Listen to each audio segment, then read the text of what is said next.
one breakthrough in flotation that most CEOs don't know about. Well, coupling the MACH reactor with a conventional flotation cell or recirculation on a conventional flotation cell gives you a pseudo pneumatic flotation cell. It's what I call the poor man's pneumatic float cell. And this is something that, even though I talk a lot about how the MACH can be employed in flotation and how the pico-bubbles that we generate, pico-nano micro-bubbles that we generate in the cavitation process in ventures, how they nucleate or they seed on these very fine hydrophobic particles, some of them 5 micron, 10 micron in size. And we agglomerate those and then bring them to float-sized bubbles to achieve flotation. I talk about that quite a bit. But what people don't realize is that you don't need to install very expensive pneumatic flotation into your plant to get the benefits of pneumatic flotation. All you need to do is put a MACH reactor on recirculation on a conventional float cell, which you have, which has been around for 100 years and is tried and tested, and everybody trusts it. You just add a MACH reactor onto that so that you get the best of both worlds. So you still have the conventional float cell, that's the backbone of your plant you can rely on.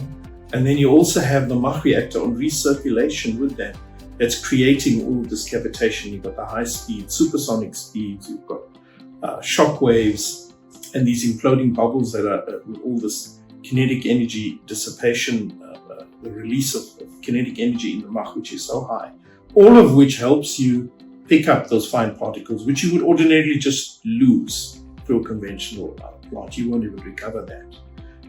So here you have an opportunity with the MACH reactor, with a relatively simple retrofit to your existing plant.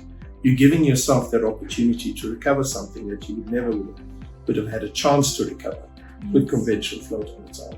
And a lot of CEOs think, well, for me to recover the fine material, I need to put in a whole completely new, a different type of flotation technology altogether. And I'm going to take this to the board and explain to them why I want to change from something that they know, which is conventional.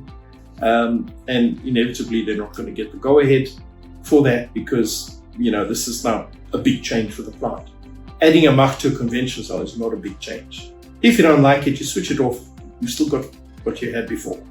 So it's a very low risk and a low cost option. And just to go back to the theory of what makes a pneumatic cell, you have a reactor and a separator in the theory of pneumatic flotation. That's how they put those pneumatic cells together. And in this case, the MACH is your reactor where all the flotation contacts are going to take place. In your conventional flotation cell, it's going to be that separator. And there you have it.